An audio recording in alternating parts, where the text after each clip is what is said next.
Hey, what's going on, everybody? Navid is here. I'm a lifestyle entrepreneur and creator of Virtual Summit Mastery, and we help people just like you exponentially grow your email list, influence, and revenue. And today I'm super excited to have Brennan Dunn on. He's the founder of W Freelancing and co-founder of RightMessage, and he's one of the best guys when it comes to email marketing. And obviously, we talk a lot about list building and stuff like that, but it's also about kind of what you do with the email list and also how you can segment and personalize your website. And that's exactly what we are going to talk about here today. And I'm actually blown away what his tool, RightMessage, can do for you and your business. You're going to see a full presentation here today of how he's breaking down things, some examples from, influencers like Pat Flynn, maybe even a little bit what you could do if you're, let's say, hosting a virtual summit even. I mean, maybe some tips for myself here. So I'm really stoked for this. It's going to be amazing. So I'm going to actually leave it over to him. He's going to do a presentation. But first of all, warm welcome, Brennan. Yeah, well, thanks for inviting me, Navid. As you just heard, my name is Brennan. Really excited for this talk. Specifically because what I'm going to be covering today is something that really isn't covered all that much, namely, how can you give people the right offer on your website and even over email at exactly the right time based on who they are and what their relationship is with you already. So I know a lot of us talk about with like email marketing automation, we talk about personalization, and usually what that means to most people is putting in your first name in an email or something like that. We're going to be going deeper and talking about things like how do you, based on somebody's behavior, how should you best speak with them, or how should you best pitch them? And we're going to geek out hopefully on a lot of fun things like that. So yeah, I mean, I'm ready to jump in if you are. I'm excited. I'm so excited. Let's dive right in. And obviously, if I have any questions along the way, I'll just kind of ask you there. But I think everyone watching, listening to this, you got to get a ton of value from this and kind of open your eyes a little bit. This is not your regular session usually. I mean, this is actually a little bit more on the advanced side, but as you're gonna see with RightMessage, you can do a lot of things. And also, we have actually a special deal for everyone checking this out. If you go to even rightmessage.com/Navid, you can actually get a special deal, 30-day trial. If you're a customer of any of my programs, you actually get also a personalization masterclass. And that's within the programs you can access that. But I mean, we'll get into that as well. We'll show you kind of what this can do for you and your business. So that being said, let's get started here. Cool. I'm going to share my screen and jump into the slides. All right. Cool. All right. So like I mentioned, we're going to be geeking out on all things segmentation and personalization with the end goal of increasing conversions through giving people a better experience on your website. So I want to start things off by a tweet that I'm sure a lot of us know this guy, Pep. He's the founder of Conversion XL. And I saw this tweet a few months back and I liked it because what he was saying is, he was mailed a glossy advert to or Dell mailed an advertisement to their office that was personalized with his name. So Pep, check out these offers. And he's basically said, still didn't read it and tossed it. So I think a lot of us are at this point where we're thinking, all right, so we're hearing a lot about personalization, especially from the email marketing apps. But what does that mean? Does that mean what we have been doing, which is things like putting in people's names in the emails, like, hey, Navid, hey, Brennan, whatever? Or is it something more? Is it something else? And what I liked about, so basically this is what we end up thinking, right? We end up thinking personalization as basically this, hey, first name, right? Default to there. What I liked about that tweet was Andrew Alsop replied and said something that I thought was really aligned very well with the quest I've been on for the last few years. So Andrew says, things that I want personalized to be based on, or personalization to be based on: my intent, my actions, and my knowledge level. What I actually get personalized on: my name, or my dog's name even. So apparently he uses a service that personalizes by his dog's name. So what we're going to be doing in this talk is I'm going to be talking about three different, there's three parts to this talk, and I'm going to be focusing on a few things. The first section is going to be all about segmentation. So how do you go about figuring out who's on your website, who's on your list? What do they want from you? What do they need from you? And what are some ways that you can automatically profile people based off of behavior along with things like survey funnels and so on? Then we're going to get into some practicalities of once you have segmentation in place, what do you do with that? And then finally, we'll close with, I'll show you some examples with case study data about what the before and afters have been for people who have been doing a lot of what I'll be covering today. So we're going to start with the who and the what. So this is all things segmentation. So I know a lot of us talk about segmentation. I know all of us know that we should be segmenting our list. In practice, though, having talked to a lot of even very sophisticated business owners, the extent of personalization, or not personalization, of segmentation tends to be pretty limited.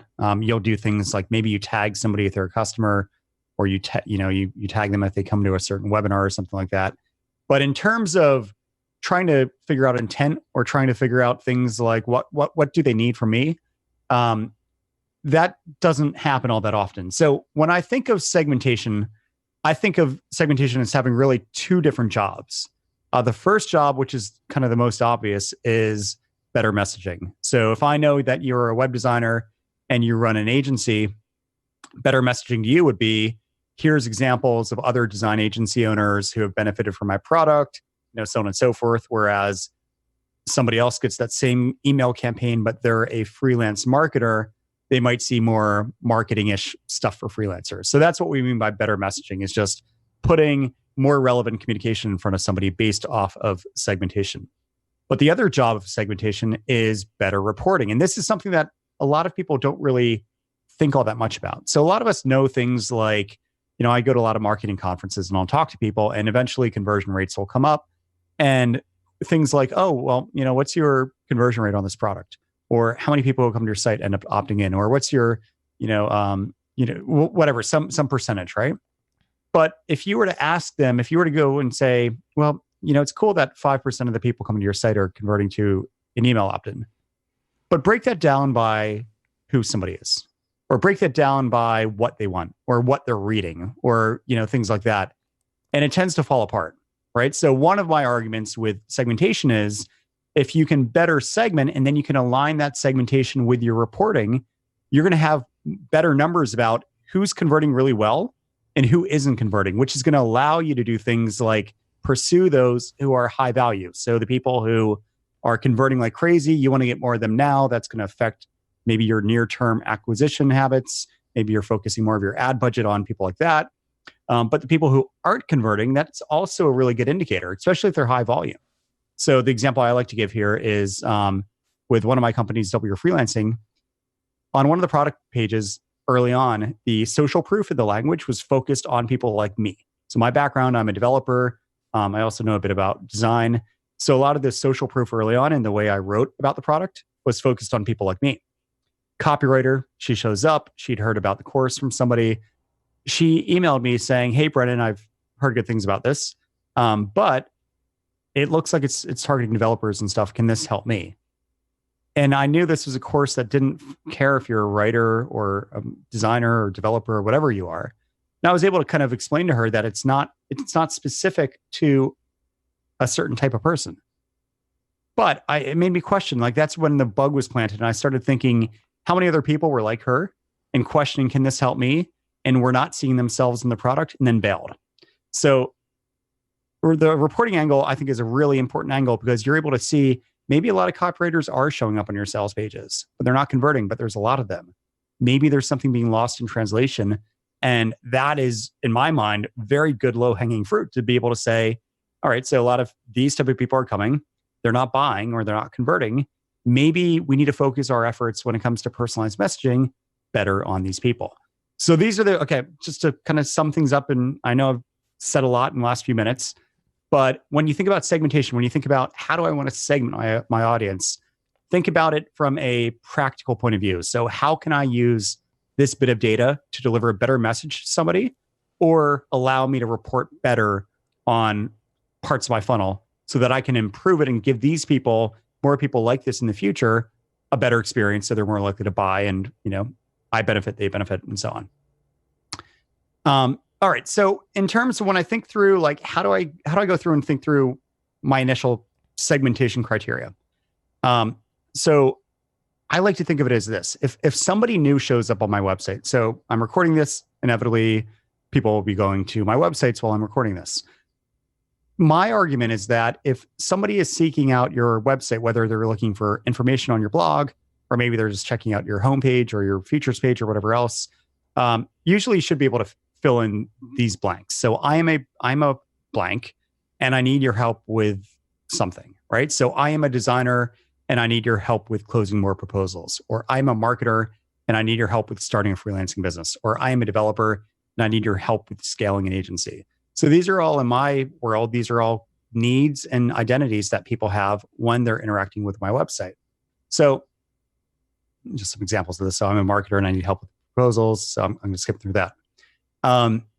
So with that said, what I try to do then is once I like, for instance, I was just working with somebody the other day and they had done no segmentation really on their site, which obviously means they haven't done anything with personalization. So we were walking through this kind of exercise with them, thinking, well, what are the different types of people who are visiting your site? And I'm going to show you in a few slides ways that you can find out this data if you don't know it yet.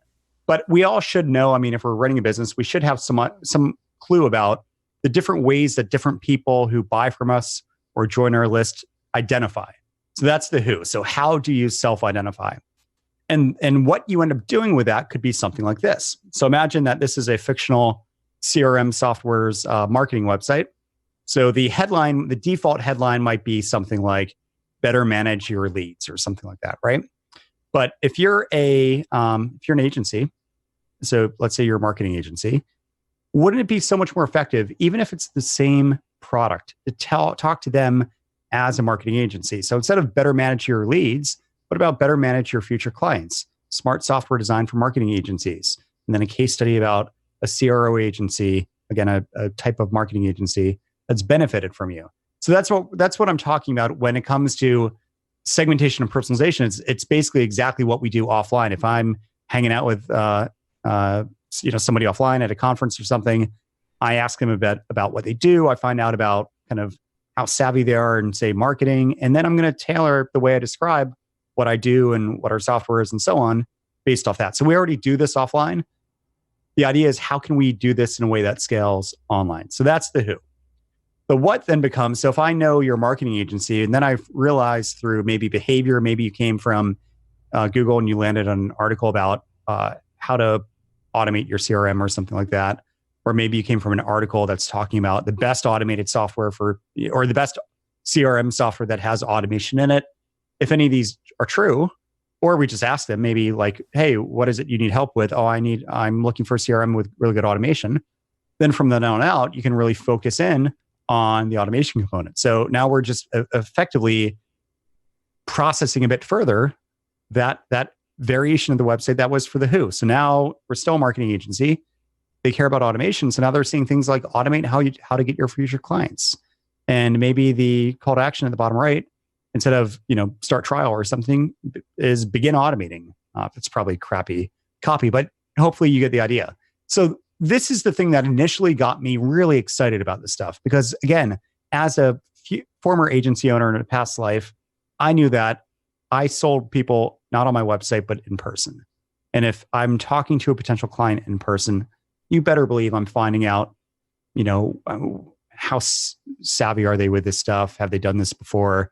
What industry are they in? And all this stuff. And I'm going to give them examples of people I've helped who are like them. I'm going to speak in language that resonates with them. So again, it's nothing new. It's what we've been doing for literally since I think humans started speaking to each other. But it just hasn't, most of us have really operated in a way like treating our websites as brochures, even our blogs, even though these are backed by dynamic content, effectively everyone's seeing the same thing.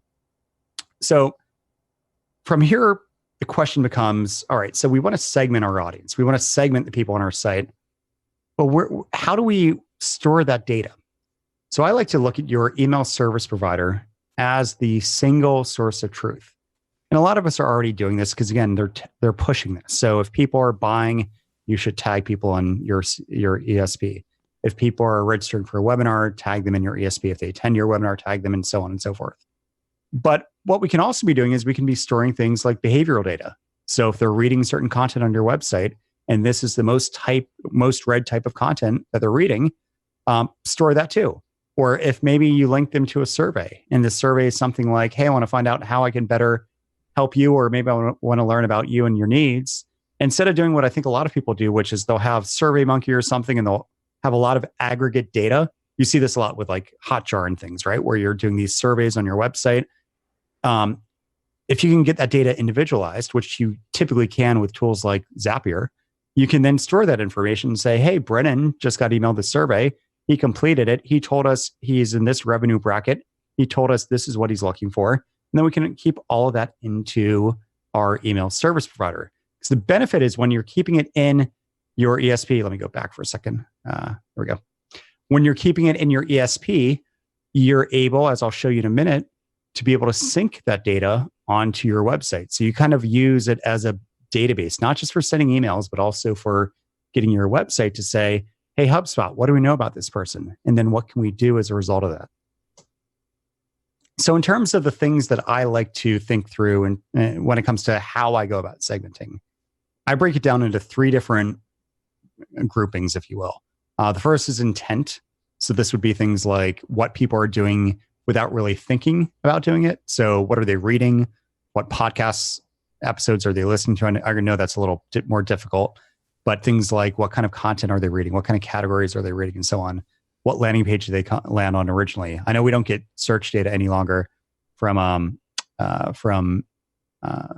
Google, but we can still tell a lot about somebody based off on what landing page what page they come on to first from Google. So for example, I have a page that's on starting a freelancing business, get a lot of traffic to that. I know I can basically safely assume if they land there from Google, they're not typing in, how do I scale an agency? They're typing in, how do I start? So that lets me segment them accordingly. And then I can speak to them as more of a beginner just by the fact that they landed there first. Or the ad they click. So if you're using Facebook ads and you're targeting people with these ads and you're saying this ad's for men, this ad's for women, this is for this age group, this is for people with this interest, Facebook's not going to give you that data outright. But if this ad with this unique URL is only going to men between ages 18 to 35, well, you can carry that data over the URL and then make it so now, say you're running a fitness website, a guy who's 22 shows up on your website from that ad. He's going to be seeing testimonials and stuff from people just like him. Whereas a second later, a female who's maybe 50 shows up, she's going to see people who are maybe older and, female and such, as testimonials. So that's what we're talking about, is being able to kind of pull this data out of an ad based off the targeting of that ad. Another one is referral. So if you get let's say you have people reviewing your stuff or you have affiliates, it's huge to be able to say, hey, if Pat Flynn sends me traffic, which he does for RightMessage, we want to put Pat Flynn everywhere because the people coming from Pat Flynn's site trust him. They know him. They don't know us. So if we can keep Pat around and show this is how Pat's, kicking butt with our stuff, and this is why Pat thinks you should buy it. We've seen firsthand what effect, and I'll show you some data later, what effect that's had on conversions. Likewise, then there's action. So this is simple. This is what have they bought, what lead magnets have they opted into, webinars they've attended, and so on. For the most part, most of us are doing this just because the tools make this easy. A lot of ESPs integrate with Stripe or your payment provider or whatever else, and just kind of do this out of the box. But that can tell us a lot about somebody, right? If somebody buys a certain program of yours, that tells you a lot about what they're looking for. If they join a certain webinar, they're basically self-segmenting into a certain group. All right. And the third type of segmentation that I try to make sure I have it in place is using surveying. So these are user-initiated segmentation. So this could be something like if you've ever seen an email campaign that says something like, hey, welcome to the list. Which one of these best describes you? And maybe it's 3 or 4 links. So they click on, I'm looking to start a business. By clicking that link, you can segment them that way. A lot of people are doing this, and I think it's because most of the email marketing software now is making it pretty easy to do this. Another would be on site. So I have some actual images that so this would be an example of trigger links if you've ever seen these before, where it's just really a bulleted list of links where clicking one segments people. And then you have on site. So on site would be something like this. So this is Smart Passive Income or Pat Flynn's website. What he's doing is he's asking people when they come to their website or his website, what best describes your business? Have you ever wanted to podcast before? you have an email list, he asks 5 different questions. And what's nice is if and when they opt in, or if they're already on his list, this data will get sent up to his ConvertKit account. So then he can send them very targeted emails about like, hey, we got this new podcasting course. It's just for people like you who are looking to scale an already successful business. Whereas the messaging for somebody who doesn't have a business yet, but is interested in podcasting would be a bit different. And then you have hosted things. So this would be things like Typeform or something like that. And I think a lot of us already do, or many of us that I've seen are doing some sort of hosted surveys.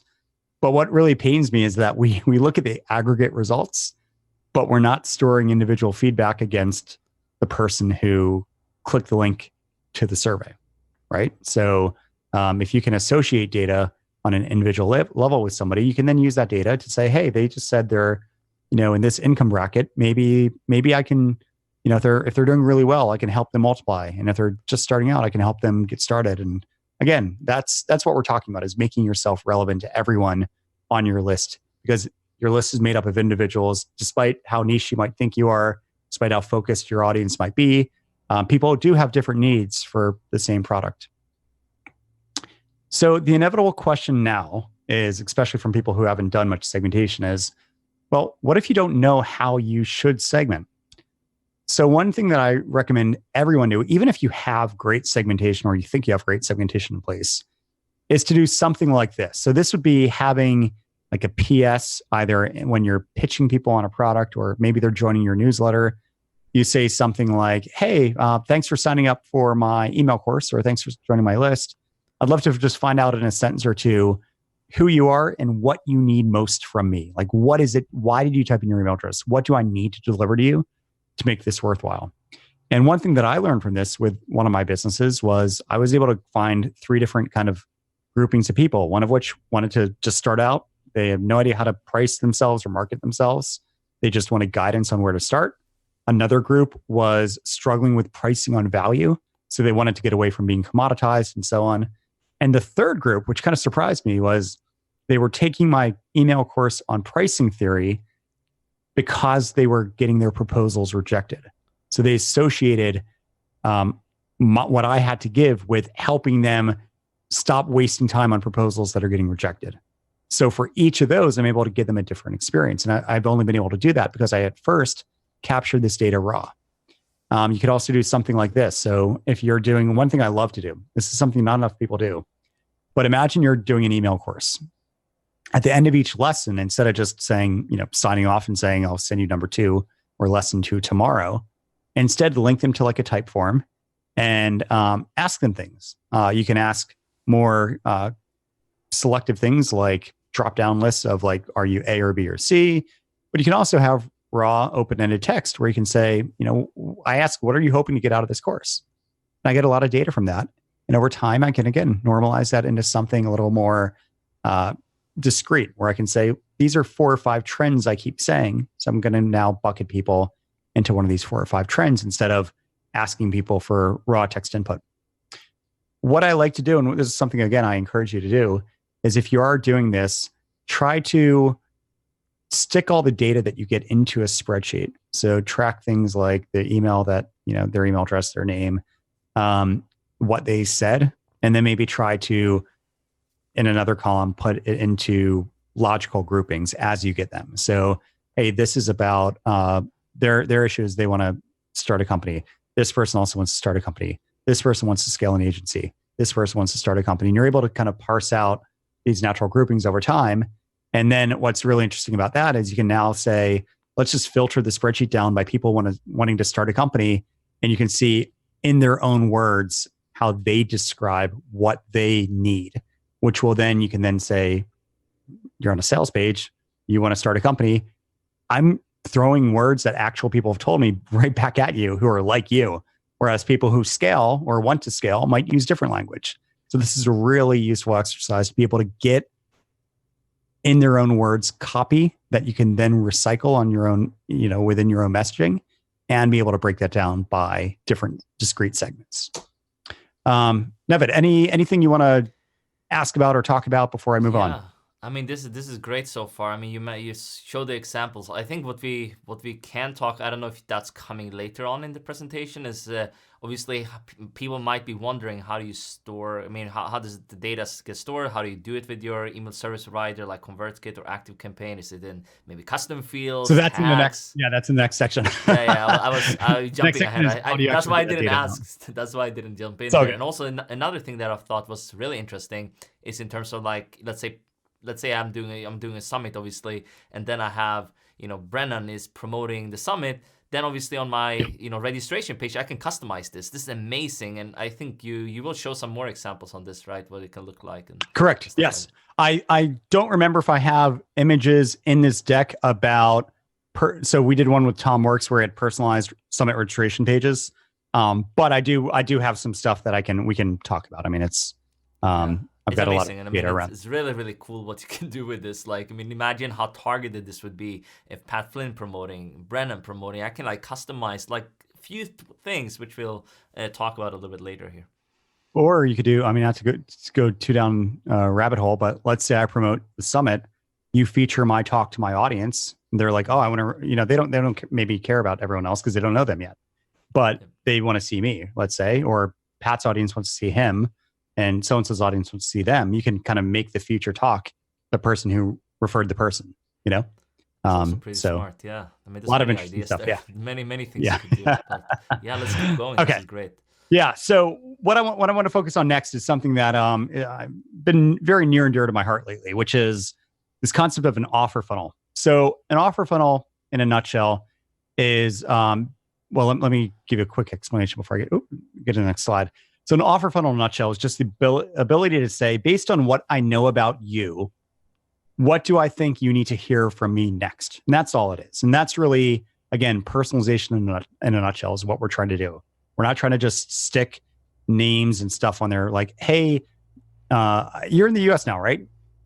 You're not in London anymore, Navid, right? Yeah. I'm currently just kind of traveling around, but like my base is still in London, at least for the time being. Let's pretend you're in London. So, the kind of more gimmicky personalization of like, hey, Navid in London, good evening or something, right? That's what I think a lot of people, I've seen that when they like think Neil Patel is using some stuff like that for his tools sometimes. Like, hey, I want to make a business in Las Vegas great, or a business in London great, or something. Yeah. That can backfire if the geolocation is bad, right? But anyway, what I'm getting at here is that when I say offer funnel, it's not just regurgitating data people know. I already know, you already know you're in London. I know you're not now, but you already know you're in London. Well, does that really help you outside of them having kind of a flashy gimmick, right? What I'm talking about is being able to say, I know this about you and this is how you're behaving. So this is what I think you need to hear from me next. And that's what we're going to be talking about with an offer funnel. So I want to start with this. Have you ever been emailed, let's say the latest newsletter from somebody, clicked a link in that email, and then seen a giant pop-up asking for your email address to get on their list? Inevitably, we've all seen this, right? Like, you just emailed me. Why do you want my email, right? This is an anti-pattern, I'd say, in that you're not only, it's a missed opportunity in that this is somebody that you could have hit them with a modal saying, hey, you should check out this course you haven't bought, or something like that, right? So it's a missed opportunity, but it's also a bad user experience because that person doesn't need to see, they just clicked on an email you sent them. It'd be like me midway through the presentation asking for your name again or something, right, Navid? Like, that wouldn't make any sense. Right.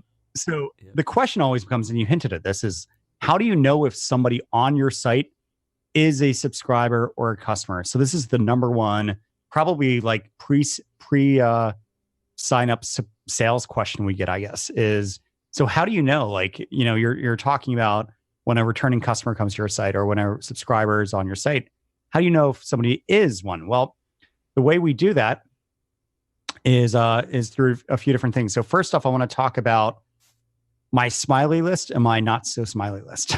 So there are 3 email service providers that are popular that make it really easy to know if somebody from your list, namely, or a returning customer, is on your site. And that would be HubSpot, ConvertKit, and Drip. So what each of these do or allow you to do is to be able to automatically make it so anytime somebody opts in or anytime somebody clicks a link in an email you send them back to your site, it will pass along identifying data about their contact ID effectively. Whereas with other tools, Infusionsoft, ActiveCampaign, and so on, they're great, but out of the box, they don't do that. They do not I didn't know that. include. I didn't know that AC didn't do that. Active Campaign, they don't do that No, actually. Oh wow. no, and it's funny. They're a customer of ours now, and we're trying to say like because they're complaining about that, and I'm like, it's your software. Like you can make it so you append a subscriber ID or contact ID to every outbound link, make that a preference, right? Yeah, I think we have customized for our stuff. We have like when someone purchases a product of ours, we have we're using like a survey tool there to just collect some data. So we actually don't take their email address again, but we have added something to like a string or something towards the end, so we actually don't need to collect the email in that survey. So yeah, and exactly. So that's what you do. on. You would push the email into the URL, or you'd push the contact ID into the URL. Yeah. So that's what the ones custom thing you need to do. Yeah, exactly. So there's like a developer did it for me. So that's how we figured out. Right. Exactly. But what I like about the ones on the left is out of the box they do that. I'm hoping that everyone does this eventually. But what's powerful about this is you can do something like this. So imagine that. Let's start on the left. I'm on my phone and I'm reading your site, reading an article. I really like what you're saying. At the footer of the article, there's an opt-in form. It's a thing that says, if you want to find out more about what we've got, join our list, whatever, put in your email address. So I do that. And then now that say this website's using ConvertKit. So now ConvertKit has a new record that's created for me with my email address. And the redirect brings that person back to a confirmation page on their iPhone still that now associates this new contact ID with this device, this session, right? Or this device. Yeah, it's cross session. So now this iPhone is linked to that ConvertKit record. So cool. So now let's say there's a confirmation email or a download my ebook email that's sent as a result of the opt-in. Now they're on their phone. They're not really ready to read a giant PDF on their phone. So they wait till they're back on their iMac. They get that email, they open it, they read the big thing, and maybe there's a call to action at the end. They buy on their iMac, and now both the iMac and the iPhone are linked to the same ConvertKit record. And what's interesting about this is now when they're back on their phone, they're back on the phone and they read another email that you send them and they click over to your site, or they just go back to your site. Hey, this is contact 123. They're tagged customer. They've done this. They've bought that. And then you can have continuity almost like they're logged in to your blog or your website on different devices without actually needing to log in. So you're using the act of opting in or clicking a link in an email as authentication. So now you have multiple devices that all link to the same contact record. And then again, like I talked about in the last section, you store all this awesome data about what they're reading and what they're buying and this and that and how they're serving into that one record. So now wherever they are, as long as if they clear their cookies or go in incognito, obviously that's severed. But basically every time they click a link that you send them, you're effectively re-authenticating them. You're relinking that device with that contact record. So this is super powerful if you're doing anything like, let's say you're sending, you announce your latest blog post to your entire list. And you've got on your list everyone from new subscribers who never done anything with you to your cream of the crop customers. Now what you can do is they're all reading that same article, that same blog post. And when it comes to your calls to action, the new person can see the entry-level course. The premium customer can see the mastermind retreat you're planning or something like that. And you're able to make it so no matter the device they're on, all of this is unified. You have the same message over email being sent. You have the same message on site being sent. And this is exactly what I'm getting at with why it's so important in 2019 and beyond to be personalizing. Because what it does is it gives you, I don't want to need to sift through and see your pop-ups and try to figure out what I should do or what's right for me. I want to be effectively told and shown and given a curated experience saying, this is what I know. This is what you've told me. Check this out, or go look at this, or do that. And this is the data I'll be showing you in part 3 just testifies to how effective this is. And it shouldn't surprise anyone. I mean, if I walk into a local, let's say, clothing store or something, and they know me because I've shopped there for years, and I see somebody I know, yeah, I want them to say, oh, what did you think of that? Or, oh, that looks good on you or something. have you seen this new thing we have? You might like it. That's what we're talking about, is being able to do effectively one-off recommending, both in how you position and describe a product or service, but also what product or service you actually push people to. Let me just ask one thing here actually around that. Like if you have different lead magnets on your site, you can still make sure people can download it right away on your site without opting in, or how does that work? Let's say you have lead magnet A, Yeah. let's say that's a PDF, then you have another checklist for maybe something else. Do people need to opt in again for getting that, or can you still just have kind of the download somehow? I don't know how that would work. Yeah. So with RightMessage, the way we've architected that is, if you have a lead magnet, let's say like a free checklist, you have the option of being able to say, if they're anonymous, we're going to capture their email address and then distribute. We're going to put them on the sequence that sends the checklist. And if they're a subscriber, we'll just give them, we'll have a one-click opt-in effectively that doesn't ask for their email address again. They click the button and then it gets sent to them over email. You could do that, or you could just say, I don't want like subscribers to see this checklist. When they click that link, you can tag them so they actually download. So basically they get tagged or something in your email provider. That's how it works. Correct. Wow, yep. That's amazing. Yep. That's so. So what's really cool about that too, from another thing is, I mean, I know you've seen this where, I sign up to your email list with one email, and then I go to buy and I have a different email now.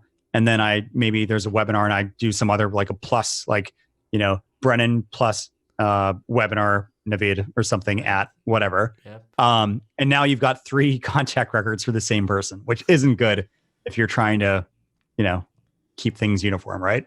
So my maxim is eliminate opt-in forms wherever possible when you know who somebody is, because it doesn't. That's an interesting thing. I mean, I'm getting so many ideas of what I can optimize even on my site. We are pretty good, but we should do even better with this. Like, I mean, I need to definitely implement some of the more advanced things here. But it's pretty easy to do some of this as well with RightMessage. Obviously, you can. It is, yeah. I mean, we try to make it turnkey. I mean, this is stuff that you could do this by, hiring a developer and integrating your site with your CRM or your ESP and then doing a lot of this stuff. But yeah, I mean, we've tried to make it so really anyone can go through and set this stuff up by just literally dropping a line of code on their site.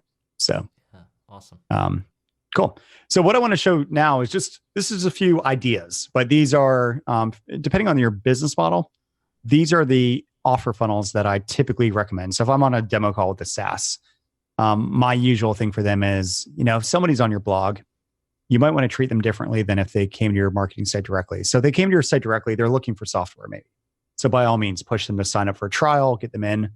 But if they found you by they went to Google and typed in a question and then found a blog post on your software's blog, they're probably not in a software buying mood, right? They're looking for information. They're not looking for your project management software or something. So what I typically encourage people to do would be get them into a lead magnet. So now they're on your list. So maybe they read an article about X, the ultimate guide or checklist for X, type in your email address. So they do that. Now they're on your list. And now you're doing the usual thing, which is you're sending out emails back to people whenever you have a new article or you're announcing new features or something like that. So now when they're back on your site, you don't give them that lead magnet anymore. Now you know who they are. So now maybe you push them to a trial or maybe to a sales webinar that you're doing or something like that, which makes sense for somebody like that. Whereas if they're already going through a trial currently, say you have a 30-day trial, they're back on your site, they're reading your blog. When they go to your homepage, don't show the giant sign up for a trial thing. They've already done that. Show them a link to your knowledge base or some training resource or something. Help them be better at your product.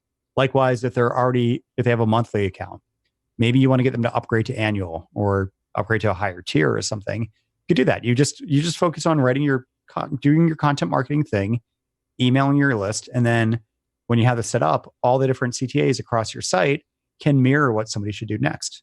A monthly person probably should maybe upgrade to annual, or an annual person, maybe don't show them anything. There's nothing for them to do, or maybe get them to refer you or something like that. So that's for software. But if you're selling courses like training courses or whatnot, a common pattern that a lot of us probably follow is we have a free content on our site. We lead people into a lead magnet. We get them pointing to like an entry-level course. They buy that. We want them to do then a premium course or maybe hire us to do coaching. And then maybe the top level thing would be like the expensive mastermind that new people generally don't buy that first. It's usually reserved. Like most people, when I've run masterminds, it's always been like my most amazing customers are the ones who buy it, right? It's not like new people typically. So by giving them this kind of like this flow of this is how people should progress. And this doesn't need to be linear. I'm showing it linearly here, but it can be things like depending on what lead magnet they opt into, maybe point them to different products, and so on and so forth. I think I just wanted to come in here. I think it's important for people to know, like, sometimes it might take you a year, even 2 years. I mean, sometimes they are on your list for a while. So this, of course, they're coming into your site, they're signing up. It might take them, when they go through your free course, might not convert instantly, but by you actually showing up and adding value, they will probably convert at some point in the journey if they are interested and targeted, obviously. Yeah, and if the CTA they're seeing every time you send out a weekly email is pointing to that thing that they haven't done, let's say they're just a free subscriber, they haven't bought anything, that's a lot more effective to keep hinting at that thing they should do instead of saying, give me your email address, right? Which is the default. Again, I think most of us do. Again and again, right? So they're getting right. Yeah, that's totally makes sense. Yeah, and then there's the e-commerce. I don't know how many people are listening are in e-commerce, but basically you see this a lot also where you have a lot of e-commerce companies hit you immediately with a modal trying to get like a coupon to you for an exchange for an email address.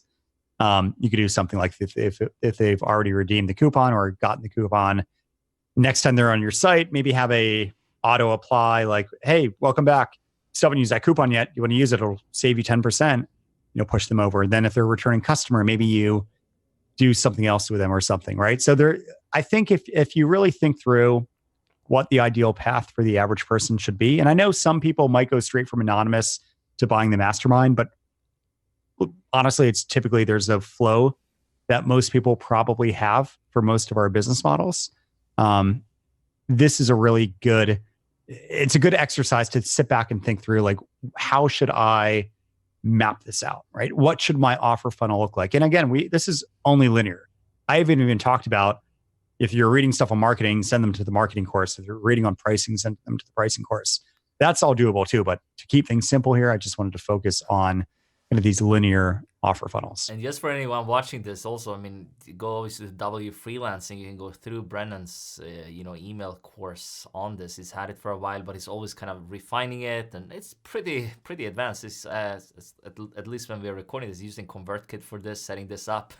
It's probably one of the more advanced funnels you ever see in ConvertKit, and the way he does it there with the segmentation and stuff like that. But you might not start there, but you can kind of start with some of the strategies he's sharing here first. Yeah, exactly. And to be honest, I mean, I think the biggest roadblock to this for a lot of people is thinking, oh, where would I even start? And my minimum thing is like, if they're anonymous, give them your opt-in form you're currently showing. And if they're a subscriber, point them to a product. Start with that. Just do that, right? Make it really, you could add the complexity over time. You don't need to be doing this stuff day one. Because you're doing a lot of kind of, I mean, I'm sure many people in my audience, they've heard about Ryan Levesque's ask method, right? So you have different segments or buckets in your market, and that's kind of how you're doing. You're talking to different people, differently. That's kind of how you're doing it in your email marketing. Yeah, and we have on something your site in line with RightMessage. Right, exactly. And we have something similar to Ryan's, I guess, philosophy, if you will, of we just rolled out something with Right CTA that lets you, instead of behaviorally segmenting, which is what I've talked about a lot about already. And you saw this kind of with the Pat Flynn screenshot I showed you, but you can do things like where you can give people an offer funnel, like a question funnel, a survey funnel. And you can say, if they answer this question that way, now ask that question, and otherwise ask this question. And, you can give them a bunch of questions, and then you can give them what we've seen, and I'm going to show data at the end about this, is if you can do something like, imagine just your newsletter, right? And imagine saying, before you pitch them on your newsletter, you ask 2 questions. What kind of work do you do, and what do you need help with? So I'm a developer and I need help with starting a business.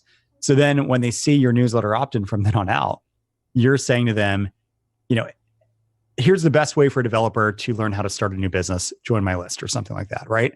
That is so much more effective than a baseline. And that's not really that heavy in terms of needing to think through what should I personalize and this and that. You're basically just saying, collect 2 bits of data and then give an offer that's specific to them. And then when they opt in, if they do opt in, we will then want to obviously add them to ConvertKit or Drip or whatever they're using.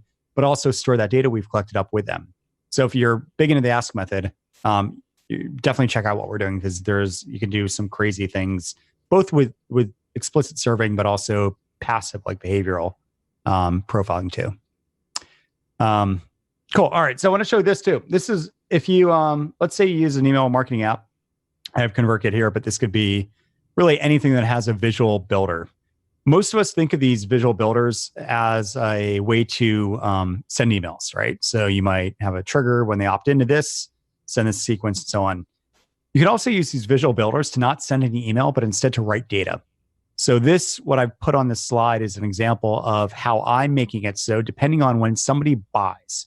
So at the top, you can't see it here, but this automation is triggered by somebody buying something or somebody changing their most read type of content. So I'm tracking all that, right? So if any of that happens, this will run again. And what it is, it's a giant kind of if else crazy thing where I'm just looking, have they bought this? No. All right. Are they reading that? Yes. All right. Next offer is going to be this product. Have they bought this? No. So on and so forth. And what I do is I set a custom field called next offer. So then let's say I'm doing my weekly newsletter. My PS at the bottom is dynamically generated based off of next offer. So let's say, my weekly newsletter, the PS at the bottom could be, if it's DYFR, hey, you should check out W Freelancing Rate, learn more. They click over from the article or they click over from the email to the article I just emailed out. I'm pulling from that same custom field. So now the offer they see on my website mirrors exactly what they just saw in the email itself. So again, super powerful stuff. And the way to think about this best is if you can combine life cycle stage. So where are they in your buying cycle with who they are? So how do they identify? Because who they are is going to let you show them that you get who they are. And you can also give them social proof, testimonials of people like them who have benefited from you. And then finally, what they need, you then have the perfect offer if you can combine all three of those. Here's an example of how I've done this. Even this is really simple stuff, but I've done things like where I have workflows in ConvertKit where when underlying data changes about the size of their company or the kind of work they do, it sets an identity plural custom field. That could be freelance writers or design agencies or freelance marketers and so on. So I can do something like this in my emails. I can say, freelance writers, should you bother with blah, blah, blah. And then in emails, I can say things like, I know how hard it is as a freelance writer to blah, blah, blah. And it just shows people that I get like that. That's the kind of stuff that I tends to really do well for open rates and, engagement rates overall, because they're seeing, hey, like he's speaking to me, even if it's just sticking in some text as a substitution. But you can also go further and you can say, maybe the example you give is, this is an example about a marketer. And this is an example about a developer, and so on and so forth. I mentioned the CTAs. This is the kind of stuff that I'm seeing people go wild over in terms of effectiveness and really just the impact it's making on people's businesses. So we're used to seeing pop-ups or slide-ups or any of these different things.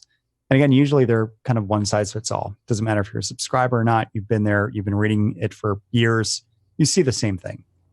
What we've been able to do is being able to make it so we are able to on the fly generate one-off offers, like what you're seeing in front of you, based on underlying behavioral and survey segmentation data. And this has been a huge, so let's say they come from ConvertKit site to our site. So we assume they're a ConvertKit user if they clicked over from a ConvertKit article. We then ask them a thing about how sophisticated are you with segmentation? Let's say it's no segmentation, right? We can say something like the bottom left that you see on your screen, ready to bring ConvertKit to the next level. Our free email course will help you get started with segmentation and personalization. Whereas somebody like in the top center, you staked it all in drip and you're already doing a ton to increase conversions through segmentation and personalization.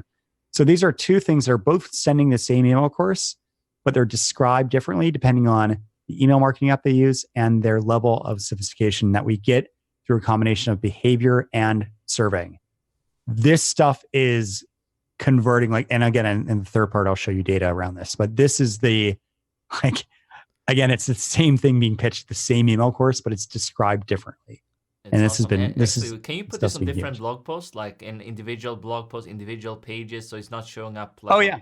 Yeah. Yeah, that's awesome. Yeah. I That's mean, you can actually make what it I like a wanted to content do. upgrade. You could say if they're reading an article on starting a business, you could make it a starting a business checklist download or something like that. That's powerful. I Um, haven't seen. I mean, maybe it's possible in other tools. I haven't really researched it, but I think this I haven't seen done so easily. I mean, let's say I'm promoting just because I'm doing that at the time of this recording. I'm sharing Stu McLaren's Tribe course, right? That wrote an article. I used a different I didn't even know this was kind of possible, but then now I could use RightMessage for this and like ask them, are you interested in creating your membership site? It can even kind of have the CTA there for that. So that would be pretty powerful correct. as well. Yeah. Yeah. So you have a few options. You could either have it be the same offer and just describe it differently, or you can have it be separate offers. So if Yeah. they want membership site stuff, promote something by Stu. If they Right. want personalization, promote my, you know what I mean? Depending on Like what they that's, clicked yeah, and their behavior overall before. So yeah, I mean that's amazing. That's so cool. yeah, yeah. So I just showed you CTAs, but you can also go crazy and really change anything you want. So here's an example of, if you're new and you use ConvertKit, now you show up on our pricing page, this is the headline you could see, right? I know this whole personalization thing is new to you, but don't worry, we've got your back. Get your site linked up with ConvertKit, right? So this is the kind of stuff. If you think about in person, let's say, Navid, you're at a conference or something and you're talking to somebody, it's a marketing conference, and they tell you X, Y, and Z about themselves, and then they're interested in your program, right? The virtual summit program. You're going to describe it differently to them, probably, right? Like you're going to come up with you've got your overall pitch that you would give people typically, but you might use a different example or talk about, something relating to the conference you're at or the talks that they probably saw. So again, it's just doing what we already do offline, just doing it online. And what it does is the outcome is it allows you to get all the benefits of niching without actually needing to niche, which is huge. Because we all know how effective niche programs are, niche products, niche websites, and so on. And you can do that. I mean, niching works because people want the thing made just for them, seemingly. But you can do that without actually properly needing to niche. Just Okay. one thing I thought of here before we kind of move into the part three. I like for people who don't really know how this all works. Obviously, we're not gonna do a tutorial here of right message exactly, but like when you change the text and everything on the site, can you explain like briefly how that works for people who are like beginners? How can you actually change the copy so it's like showing up differently? How do you do that with RightMessage without actually cloning the pages? Yeah, so the way it works technically is if you've ever used VWO or Optimizely, it's very similar tech in the sense that what we do is you get some script that you put on your site. So wherever you put your Google Analytics code or whatever else. And what will happen is when the person shows up, your server will send back the pricing page, right? Which won't have any personalization. It'll just be whatever the server sends back. And what will happen will be our script will run before that headline gets shown to the person. So what we'll do is we have a lot of caching in place and everything else, so we don't always need to hit up your email marketing app, but we'll pull that data when we need to and remember it. So if I'm on the pricing page now, I can see, they're tagged this, they have these custom fields, they viewed these pages because we're tracking every page view. They came from this original URL. And then you set up segments that are triggered by different conditions being true. So maybe you have the ConvertKit segment being true if they came from ConvertKit.com. And then you have the level of sophistication based off a survey you might give people, maybe reading your blog. So now they're on the pricing page. And then all you're doing is you're saying, what we do is we say, let's run this. What segments do they belong to? Okay, they're in ConvertKit and they're in the basic segment. Well, what do we do if those two are true? Well, if they're in the basic segment, we're going to change the headline to be this, like all these words. But then if they're also ConvertKit, we're going to swap out in that headline we just put in where it says email marketing app and change that language to say ConvertKit. So what it does is it's kind of like post-processing your web page before the end user actually sees it with their own eyes. So it works on any platform, and that's the benefit of it is it can work on lead pages, Instapage, WordPress, Shopify. Like it works on anything that lets you include custom JavaScript. Awesome. Yeah, let's keep going. Cool. All right. So, good friend of mine, Jonah Weeb, she was writing an article. I forgot what article this is from of hers, but I jotted this down because it really stood out to me. So Joanna Weeb is a copywriter. She's very good at sales copywriting. And this is, she said like, this kind of tech is a copywriter's dream come true. Because if you think about copywriters are always trying to find out what's the best copy possible for this headline or this, offer or whatever else. And if you can modify it based on who somebody is, you don't need to come up with that generic thing that tries to speak to everyone. You can be more focused. So she said this. She said, we want to get to a place where we are so specific and at the right points that the reader's brains get engaged. What would this thing, this product, this service look like in their lives? Do they know what I'm trying to say, or are they doing all the work? So are they doing all the work is the big thing. So the argument she's making is that if you have a sales page, let's say, and I'm looking at it and I need to think, how does this specifically though help me? That you're basically making me do all the work. You're saying, here's all the features, all the stuff, figure out how this will benefit you. And I know a lot of us talk about sell the benefits and sell this and sell that. But what we don't often say is that different people care about different benefits. A technical person, a CTO might care about different benefits than a CMO might care about, right? For the same product, same software. So with that said, our argument is that personalization is better for you because it increases conversions and sales, but it's also better for your customers because it gives them that better experience. So how does this help me? Well, so Andrew, to go back to that earlier tweet, he wanted personalization to be based on intent, actions, and knowledge level. Hopefully what I just covered gives you an idea of how that is possible. So imagine you're somebody like, I think this is Help Scout. So Help Scout has this on their blog. I've been a customer of theirs for years. So I'm a paying customer, happy paying customer of Help Scout. I like the content they produce. But when I click on an article that they send me, this is what I see. It's a bit of a wasted opportunity. When I'm on their homepage, this is what I see. So I'm not able to answer, how does this help me by looking at the footer of a blog post or by looking at their homepage? It doesn't help me anymore because I've already moved beyond that, right? So we want to try to get to the point where we're able to really, again, eliminate people from needing to do all the hard work themselves. If you're making me wade through a bunch of competing calls to action and wade through a bunch of generic messaging, I'm lost. If you can make people think less, sounds weird, but if you can make people think less, that leads to more engagement, which inherently leads to more conversions. If people stick around longer, they're more likely to convert. And the thing that I got this from early on was a book by Steve Krug, which was written a long time ago, but it's called Don't Make Me Think. And the idea was you shouldn't be trying to make your website a little too clever for people. It should be make it so it's very structured and laid out. He talks about things like when people are buying, when they're going through the cart flow, don't show navigation because that's a distraction. That's a competing call to action from the complete order button. So that's his argument, is that if you give people too many competing options, no one wins, right? Less thinking, more engagement, more conversions, which is what you've been waiting for. So in terms of, let's look at this. So this is an example of how Amy Hoy is basically using an offer, 3 simple questions to give a personalized offer. So let me start that again. So here's somebody reading a blog post. Oh, here we go. Reading a blog post, they say they're a designer. They click designer. How would you best describe your current work situation? I'm at a startup. And then what's holding you back? I'm struggling to ship.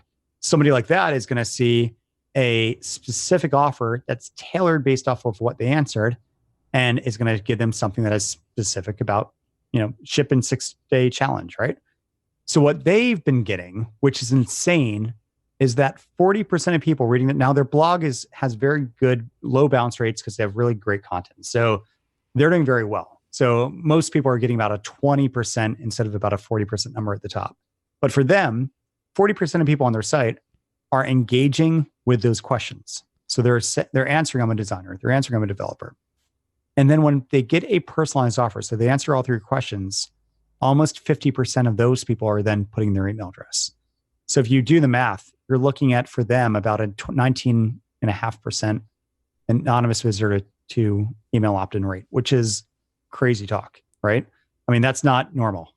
And it is normal, though, for the data we're getting, because what we're seeing is that, consistently speaking, about 20% of all anonymous people, this includes people like Pat Flynn's site and others, are getting engagement from people on their site. So if you've got somebody sticking around, they're not just a cold bounce who's just going to leave a second later. They're sticking around and reading your stuff. 20% of them will engage with a pop-up unobtrusive survey. And then if you can give them an offer that is based off of, hey, you've told me this and this is how I can help, without fail, between 40 to 50% of people across pretty much all of our accounts are getting offer conversions. That includes Pat Flynn. That includes, we're now up and running with Active Campaign. We've got a Michael Hyatt and company, they're using us too. All of them are getting about that in terms of, if you see an offer after you've engaged with a few questions, if that offer is super personalized to you, you're getting a very high conversion rate there. What's also nice about this is you're able to get still that aggregate data. So for I just triggered. I triggered Siri somehow.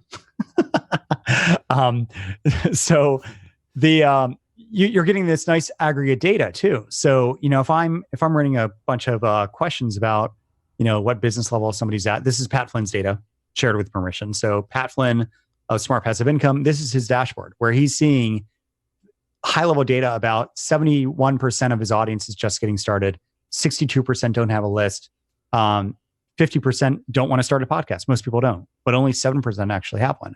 So he's able to get this data, which lets him give them a better experience. But this data is helping him, and he's told us this. I mean, we work closely with their team. This is helping them adjust what they're doing this year based on the data that they're uncovering through this individual surveying that they're doing and the behavioral surveying that they're doing too. So with Pat, for instance, he used personalization to power his, he called it Cyber Monday. So it's Cyber Monday sale last year.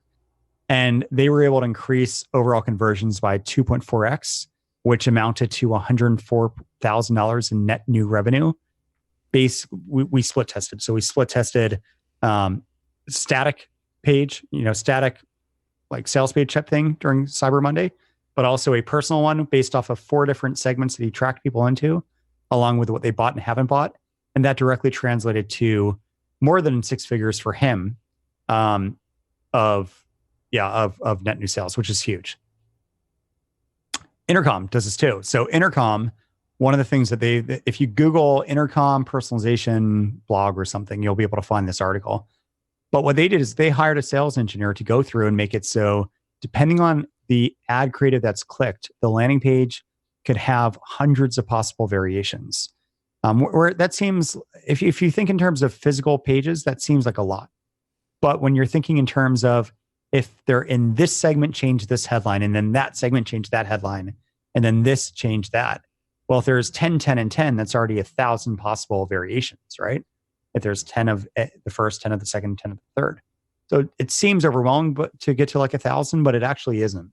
But what they've done is they were able to get a 300% increase in free trials from paid traffic just by doing things like showing different features based on the audience, or showing product images that are more showcasing relevant features for the person that clicked through, or copy that speaks to what they searched for. So they go to Google and they type in this, they then see an AdWords ad for Intercom, they click on that. Depending on what they were searching for, the language of the headline, the core headline, will change to mirror the original search intent. So my closing argument, if you will, is that people ask like, okay, so you're doing kind of growth hacky-ish things where you're showing nice stats and everything else. Is this weird black magic or spammy growth hacks, or are these just really crazy results that make for good slides and aren't really practical? My answer is no. All I've been talking about for the last hour or so has been increasing relevance by giving people more appropriate messages, more appropriate offers based on what they're telling you, either directly or through actions. So great personalization is not about telling people what they already know. Hey, Navid in London, good afternoon or good morning. That's not what personalization is meant to do. It's about telling them what they should be doing next and why it would benefit them. So that's all I've got. So hopefully that was helpful. Yeah, man. This was incredible. I mean, although I know of what RightMessage can do for quite some time, it feels like every time I speak to you or see something like a presentation or something, I get some ideas. And I'm sure if you're watching this, listening in, I'm pretty sure your head is spinning now. Maybe this is even a little bit overwhelming to you right immediately. But I think that's kind of what I want to say. Like, RightMessage make it a lot easier for you to do a lot of this stuff. You might have seen even what we are using. We're using obviously kind of bucket segmentation on some forms on our site, but imagine you're actually collecting this information from just kind of random visitors to your site, right? And then you can collect that when they sign up, and you might not even need the bucket right away on that form. So there's different ways to do this. So I'm really stoked for maybe implement. I mean, I'm gonna implement it for my summits, obviously, for different traffic. That's like a low-hanging fruit for us, but also on my, blog, website, all this. We're gonna definitely to go all in with some of this after I saw like what Pat Flynn is doing, obviously what you guys are doing as well here. So do you feel it's anything else you want to add to this that you're gonna share so people can if they're thinking of getting started with this? Yeah, well, since you have a lot of people in your audience who are focused on doing their own summits, we have pretty good. We have some good case study data around people who've used us for summits, and what we've seen work consistently. Well, let me give you the first example. So Tom Works did an online summit where he had myself and a bunch of other people promoting it for him, and all he did was he changed it so myself, John Lee Dumas, Tim Grawl, a bunch of people who have different types of audiences participated in this. So my audience was freelancers. So all he did is he had me, and I think there were two other people who were promoting it, who largely had consulting or freelancing audiences. So for them, he just made the headline, learn how to escape freelancing and ship your first product. This is about how to launch products. Whereas somebody like, what was the guy's name? Anyway, he had some authors. I forgot the person I'm trying to think of. But if authors sent their list over to his same registration page, they would see learn how to have like a best-selling book or something like that. Learn how to launch a best-selling book. So like that message would fall flat to my audience because they're not authors, but the stuff about freelancing would fall flat to the author audience, even though the same summit could benefit all of these different types of people because it's all about how to build your first product and ship it. So Tom was able to get about 48% overall more registrations, actual registrations, just by changing the headline. And then we've seen also some examples like the featured talk. That's something too, but even like a headline, it just makes it so if I email my list about a summit, I'm going to write the description of it and why I think they should go in a way that makes sense to what I know about them. So that like I would change the original swipe copy to be in my voice and focus on what I know they need. And then, but if they click on that and then they go to some like really super generic, make your next launch 100K launch or something like that, the average freelancer is going to be like, there's a complete disconnect between the email I just got and what I'm seeing now. So what I would encourage people to do if you're doing anything with the summit, use something like us to be able to dynamically alter at a minimum the headline. And then you can do fun things too. Like if they opt in and register, you can sync up the affiliate data, which you already have. And one thing that I've seen working well too is if, like, imagine that in the build-up emails that lead up to the summit, the signature is always like, dash Navid and Brennan or something like that, or dash Navid and John Lee Dumas or something like that. That's the kind of stuff that makes it so the friction that often comes with the audience crossover. So from going from John Lee Dumas's audience to Navid's audience, there's friction in that they know presumably John and they might not yet know Navid. But if you can bring John and keep him around, they're more likely to think, I want to be a part of this because I like John and I'm willing to give this Navid guy a shot who John recommends. That's the kind of stuff that I really think everyone should be doing. And it's completely doable with the current state of email marketing and on-site personalization. Yeah, I love this. I mean, I'm getting so many ideas what you can do. I might even bring you on for my virtual summit mastery student at some point. Maybe we'll do even a case study on some of my summits I'm doing and how I'm using it and the data and everything we are collecting. And I could also see if you have different topics on a summit. I mean, that's kind of what you showed with Pat Flynn. You can like ask questions and collect things throughout the summit too, like collect who's the favorite speaker. I mean, you could do so many things with this. It just kind of goes on and on. Obviously, you probably wouldn't set up everything for the first one you're doing, but you can obviously add to this over time here as well. So we mentioned a few different things. We got into segmentation, personalization a lot here, covered a ton. And if you want to get started, try RightMessage out. Simplify this for you. As I mentioned before in the earlier in the presentation, you can go to rightmessage.com/Navid. That's a 30-day free trial. They don't offer that publicly or anything like that, so you can definitely try it out there.